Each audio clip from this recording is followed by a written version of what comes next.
আপিলা চাপিলার 40তম পর্ব থেকে আগের দুটি ভিডিওতে খানিকটা করে অংশ পড়েছি। আজকে 3 নম্বর পাঠ শুরু হবে। বামপন্থী আদর্শের আর বাজার দর নেই। বহু কীর্তিত পশ্চিমবাংলায়ও সন্দেহ হয় নেই। প্রভুর সংস্কৃতি প্রজাকুল সন্নত মস্তিষ্কে গ্রহণ করে। হাতের কাছেই একটি চমৎকার উদাহরণ। নতুন দিল্লির নিরাপত্তা সংস্কৃতি ইতিমধ্যে আমাদের রাজ্যেও বৃহৎ পরিমাণে সংক্রামিত। দেশের রাজধানীতে সামাজিক মর্যাদা নিরাপত্তা তুলনাগত সমারোহের উপর নির্ভরশীল।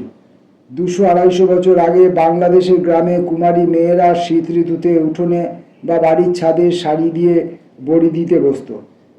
তাদের উদ্দীপনা সঞ্চারের জন্য বলা হতো, যার বড়ি যত উঁচু বরের নাক তত উঁচু। প্রতিযোগিতামূলক গণতন্ত্র, উন্নত নাসা রাজপুত্র কামনায় প্রতিটি কুমারী বাড়তি উৎসাহ নিয়ে বড়ি আরও নিখুঁত করতে মনোনিবেশ করত। নতুন দিল্লিতে আপাতত একই ধরনের সংস্কৃতি প্রবাহ। যার নিরাপত্তা যত জমকালো তিনি তত বড় নেতা। পশ্চিমবাংলাতেও আশঙ্কা হয় সেই অতল জলের আহ্বান আস্তে আস্তে এসে পৌঁছচ্ছে। তবে কারো কারো আশঙ্কাই তো অন্য কারো কারো ক্ষেত্রে আশার রূপ নিয়ে আবির্ভূত হয়।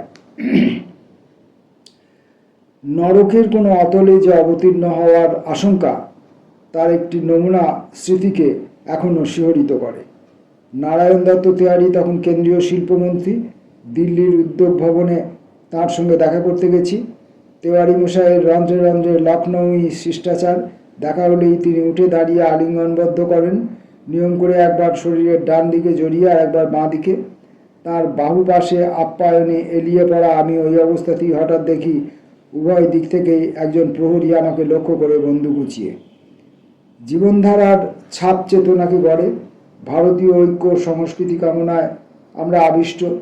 জাতীয় দুরাচার দুর্নীতির প্রভাবও তাই আর এড়াবো কী করে। চীনে ঠগ জোচ্চোরদের ফাঁসিতে ঝোলানো হয় কিংবা গুলি করে মারা হয়। আমাদের গণতান্ত্রিক ব্যবস্থায় তা সম্ভব নয়। তবু এতদিন পর্যন্ত অন্তত দেশের অন্য সর্বত্র যে ধরনের পুকুর চুরি ঘটে, তার তুলনায় পশ্চিম বাংলায় দুর্নীতি অনেকটাই নিষ্প্রভ।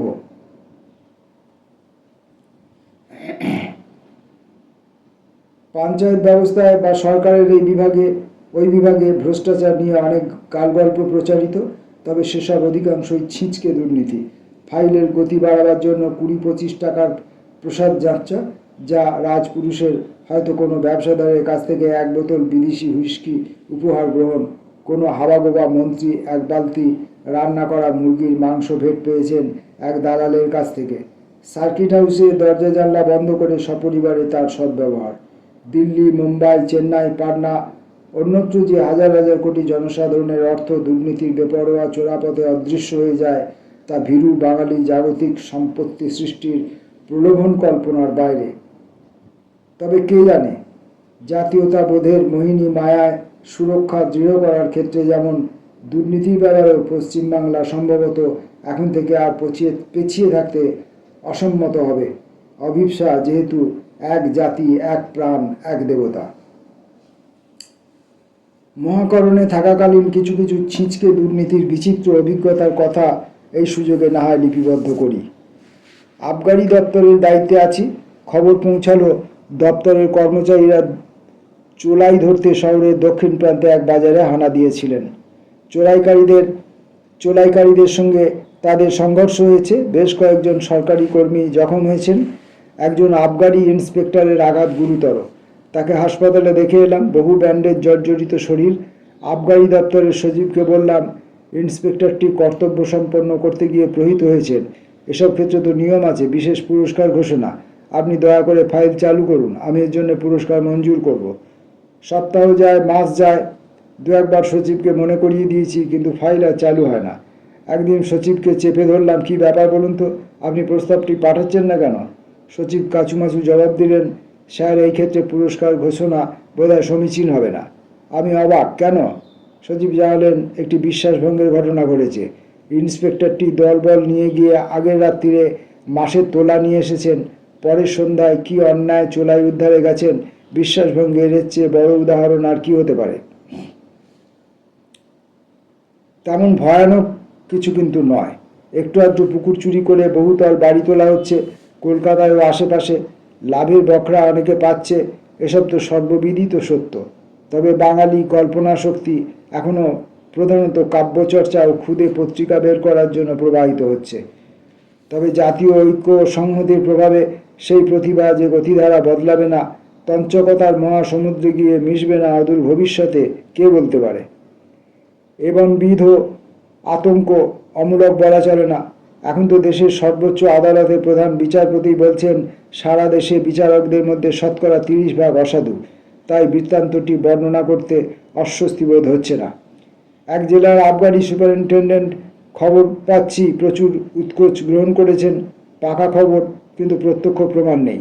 একটি বিশেষ প্রশাসনিক কারসাজির সুযোগ গ্রহণ করে ঘুষখোর ব্যক্তিটিকে বাধ্যতামূলক ছুটিতে পাঠিয়ে দেওয়া হলো। পুজোর মাস, প্রচুর টাকা কামানোর মৌকা এভাবে ব্যর্থ হবে, আবগারি কর্মীটি সোজা হাইকোর্টের অবকাশকালীন বিচারপতির কাছে চলে গেলেন। বিচারপতি ঝটিতি রায় ঘোষণা, এই অফিসারকে অবিলম্বে কোনো ভালো জেলায় বহাল করতে হবে। খুব লোভ হয়েছিল, সরকারি উকিল মারফত বিচারপতিকে জিজ্ঞাসা করি, ভালো জেলার সংজ্ঞা কী? যে জেলায় সহজে কারি কারি ঘুষের টাকা অর্জন করা যায়, যে টাকা তারপর মঙ্গলবর্ষের পর কবিতার সন্ন্যাসীর ধাঁচে বিশ্বময় ছড়িয়ে দেওয়া যায়। ফের বলি, পশ্চিমবাংলায় এখনো পর্যন্ত যা ঘটেছে তা স্রেফ নস্যি, তবে ভারতবর্ষ যত সংহত ও ঐক্যবদ্ধ হবে, নস্যি আর নস্যি থাকবে না। সবচেয়ে বেশি মনস্তাপ অবশ্য কেন্দ্র রাজ্য আর্থিক সম্পদের পুনর্বিন্যাসের লক্ষ্যে শুরু করা আন্দোলনের অপমৃত্যু হেতু। বামফ্রন্টের তরফ থেকে যখন রাজ্যের হাতে অধিক অর্থের দাবিতে ও প্রাসঙ্গিক অন্যান্য সমস্যা নিয়ে 70-এর দশকের রূপান্তে চিৎকার শুরু করেছিলাম, ফ্রন্টে তখন আর নেই এমন এক বামপন্থী দলের নেতারা প্রবল আপত্তি জানিয়েছিলেন। তাদের যুক্তি অতীব স্বচ্ছ। কেন্দ্রীয় সরকারের অবশ্যই পুঁজিবাদী চরিত্র, কিন্তু ভারতে পুঁজিবাদী বিকাশ না ঘটলে সমাজতান্ত্রিক বিপ্লবও ঠেকে যাবে। আগে ধনতন্ত্র, পরে সমাজতন্ত্র। কেন্দ্র থেকে রাজ্যের হাতে বেশি টাকা পয়সা চলে এলে কেন্দ্র আর্থিক দিক থেকে দুর্বল হবে, ধনতন্ত্রের দ্রুত বিকাশ ব্যাহত হবে, সমাজতান্ত্রিক সূর্যের উদয়ও তাই পিছিয়ে যাবে। অতএব যারা রাজ্যে হাতে অধিক ক্ষমতার জন্য আন্দোলন করছেন তারা প্রতিক্রিয়াশীল সমাজতন্ত্রের শত্রু। সে সময় যুক্তির উদ্ভট কুশলতায় কৌতুক বোধ করেছিলাম। এখন আবিষ্কার করছি নবরূপে সেই যুক্তির মঞ্চে পুনরাবির্ভাব। তত্ত্ব রচিত হচ্ছে। রাজ্যে রাজ্যে বিভিন্ন হারে কর আরোপ জাতীয় অর্থব্যবস্থার পক্ষে হানিকর। বিক্রয় করের হার রাজ্যে রাজ্যে যদি তফাৎ হয়, গাড়ির উপর কর আজ এক রাজ্যে বেশি, পাশের রাজ্যে কম, কাল এই রাজ্যে কম, পাশের রাজ্যে বেশি, পুঁজিপতি ব্যবসাদারদের তাতে মহা অসুবিধা। শিল্প ব্যবসায় তাহলে অস্থিতি আসতে বাধ্য।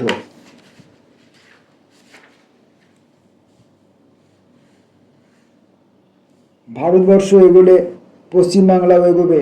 সুতরাং পশ্চিমবাংলার স্বার্থেই বিক্রয় কর ব্যবস্থা তুলে দিয়ে কেন্দ্র নিয়ন্ত্রিত বিকল্প এক কর ব্যবস্থার কথা ভাবা হোক। সারা দেশে কোথাও তখন ক্রয় বিক্রয় করের হুজ্জতি থাকবে না, পরিবর্তে বিশেষ এক কেন্দ্রীয় কর বসবে প্রতিটি পণ্যের ক্ষেত্রে, যার হার সারা দেশে সমপরিমাণ। শিল্প বাণিজ্য তাহলে ফুলে ফেঁপে উঠবে। সবচেয়ে মারাত্মক সংবাদ, আমাদের রাজ্য নাকি এই অভিনব প্রস্তাবের প্রধান উদ্যোক্তা, জীবনধারার ছাপ চেতনাকে গড়ে।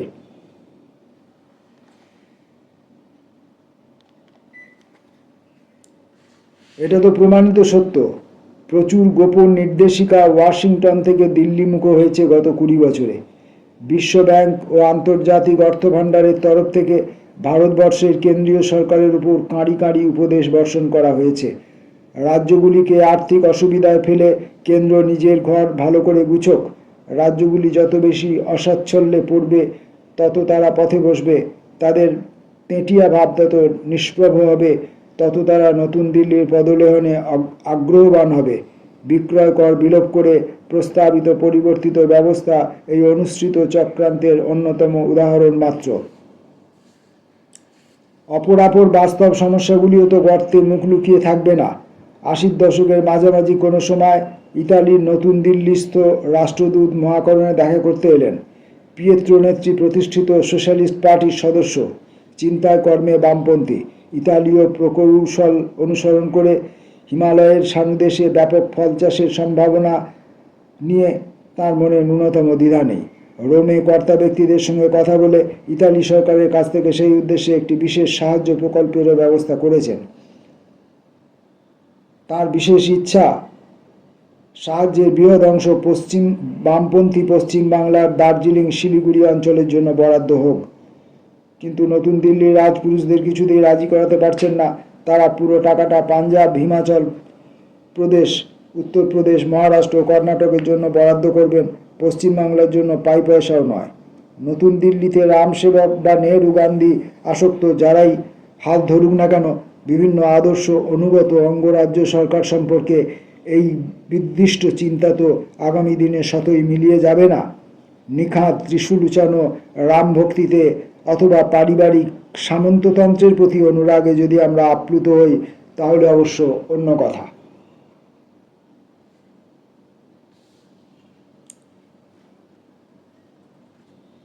পেশাদারি নৈরাশ্য সদাগরের হয়তো ভূমিকা আমার স্বর্ণসুখের কল্পনা আবিষ্ট করে না, তবু ভয় হয়।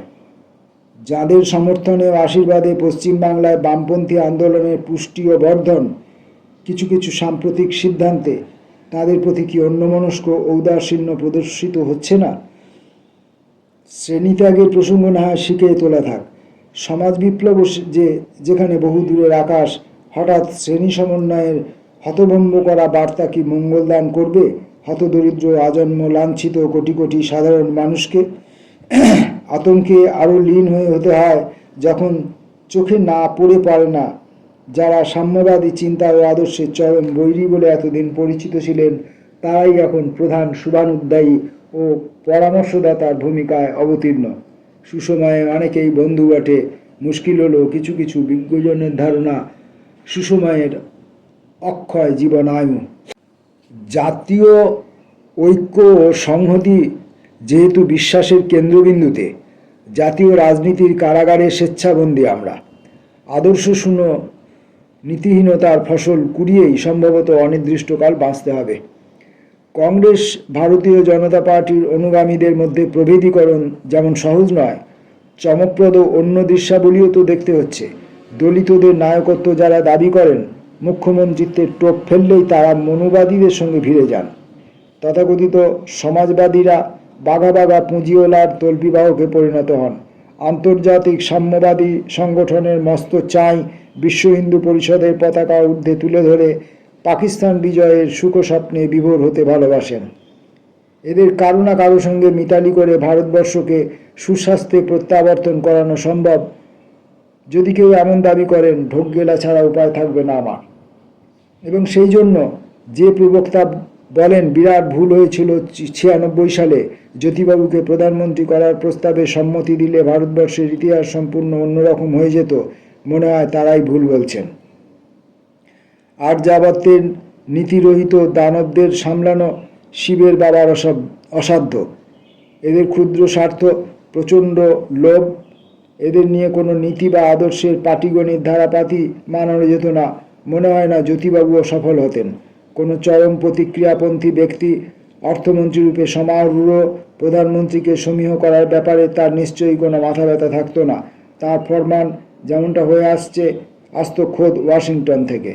96 সালে ইন্দ্রজিৎ গুপ্ত দেশের স্বরাষ্ট্রমন্ত্রী হয়েছিলেন, প্রায় জড়ভরত হয়ে থাকতে হয়েছিল তাকে। মানছি তিনি যেসব অসুবিধা থেকে ভুগতেন, জ্যোতিবাবু সেগুলি খানিকটা এড়াতে পারতেন, কিন্তু প্রধান সমস্যাদি অপরিবর্তিতই থাকত। প্রাক পুরাণিক ঐতিহ্যের গর্ব সমাচ্ছন্ন বিশাল ভূখণ্ডে যুক্তির সুবিন্যস্ত বাণী প্রচারের প্রয়াস ব্যর্থ পরিহাসে পর্যবসিত হতো। প্রাগৈতিহাস প্রেমিকরা কৌশল প্রক্রিয়ায় প্রয়োগে আদর্শবাদীদের অতি অবলীলায় বদ্ধভূমিতে তুলে নিয়ে যেতে পারদর্শী। স্বধর্মে নিধন অবধারিত এই হীনমন্যতা চেপে বসেছে অনেক একদা আদর্শবাদীর চেতনার রন্ধ্রে রন্ধ্রে। তাঁরা ক্লান্ত, তারা ভুলে যেতে চান ঐতিহ্যের শপথ, চোখ কান বুজে পরধর্মের কাছে আত্মসমর্পণ করলেই যেন বিবেকের যন্ত্রণা থেকে মুক্তি পাবেন তারা। পরধর্ম যে ভয়াবহ তা নিয়ে আমার মনে অন্তত দ্বিধাদ্বন্দ্ব নেই। স্বধর্মকে মানধাতা গান্ধী বলে যদি গাল পাড়াও হয়, তাহলেও সেই আদি আশ্রয়ভূমিতে স্থিত থাকতেই আমার উন্মুখতা। যারা আমার সিদ্ধান্ত অপছন্দ করবেন তাদের দিকে অল্প হেসে যুবা বয়সে আত্মস্থ কবিতার পংক্তি আবৃত্তি করব। দক্ষিণ পথে মেলে যদি দক্ষিণা, ভেবে দেখো তবু সেই পথ ঠিক কিনা। খানিকটা আক্ষেপ, খানিকটা স্মৃতিরোমন্থন। 2 দশক আগে ইন্দিরা গান্ধী ও তার অর্থমন্ত্রী ভেঙ্কটরামন আন্তর্জাতিক অর্থভাণ্ডারের কাছ থেকে জাতির পক্ষে অবমাননাকর শর্তে ঋণ নেওয়ার উদ্যোগ গ্রহণ করেছেন। নির্দিষ্ট শর্তগুলি মানলে আমাদের অনেকের বিবেচনায় দেশের স্বাধীনতা বিপন্ন না হয়ে পারে না। পশ্চিমবাংলার বামফ্রন্ট সরকারের পক্ষ থেকে প্রতিবাদ উচ্চারিত হলো। কলকাতায় প্রতিবাদী সম্মেলন, গোটা দেশ থেকে জড়ো করা অর্থনীতিবিদদের নিয়ে। কলকাতা ও পশ্চিমবাংলাতেই পড়ে রইলাম না আমরা। প্রস্তাবিত ঋণ গ্রহণের নিন্দা বিভিন্ন রাজ্যে ছড়িয়ে দেওয়া হলো। দেশ জুড়ে গড়া হলো প্রতিরোধের ব্যূহ। আন্তর্জাতিক অর্থভাণ্ডারের সঙ্গে কেন্দ্রীয় সরকার যে গোপন চুক্তি সই করতে উদ্যত, তৎসংক্রান্ত দস্তাবেজ সংগ্রহ করে তা জনসাধারণের কাছে ফাঁস করে দেওয়া। ঋণের শর্তাদির বিপজ্জনক দিকগুলি নিয়ে বিশেষজ্ঞদের দিয়ে প্রায় রাতারাতি বই লিখিয়ে তা প্রকাশ। রাজধানীতে দিল্লিতে ধিক্কার মিছিল, যে মিছিলের শেষ পর্বে সংসদ ভবনে ধর্না, হুলস্থুল পরিস্থিতি সৃষ্টি করতে সফল হয়েছিলাম আমরা। ভারত সরকার আতঙ্কে কুঁকড়ে আসা। শেষ পর্যন্ত যদিও চুক্তিটি পুরোপুরি আটকে দেওয়া সম্ভব হয়নি, কয়েকজন সংশ্লিষ্ট রাজপুরুষ পরে আমাকে জানিয়েছিলেন আমাদের প্রতিবাদের ফলেই আন্তর্জাতিক অর্থভাণ্ডার কতিপয় অতি আপত্তিজনক শর্ত শিথিল করতে বাধ্য হয়েছিলেন। আপিলা চাপিলার 40তম পর্বের 3য় দিনের পড়া ও শোনা আজ এই পর্যন্ত। আগামী দিন 40তম পর্ব তথা আপিলা চাপিলা সম্পূর্ণ শেষ করে উঠতে পারবো বলে আমাদের মনে হয়। পরবর্তী ক্ষেত্রে পরবর্তী পদক্ষেপ। নমস্কার।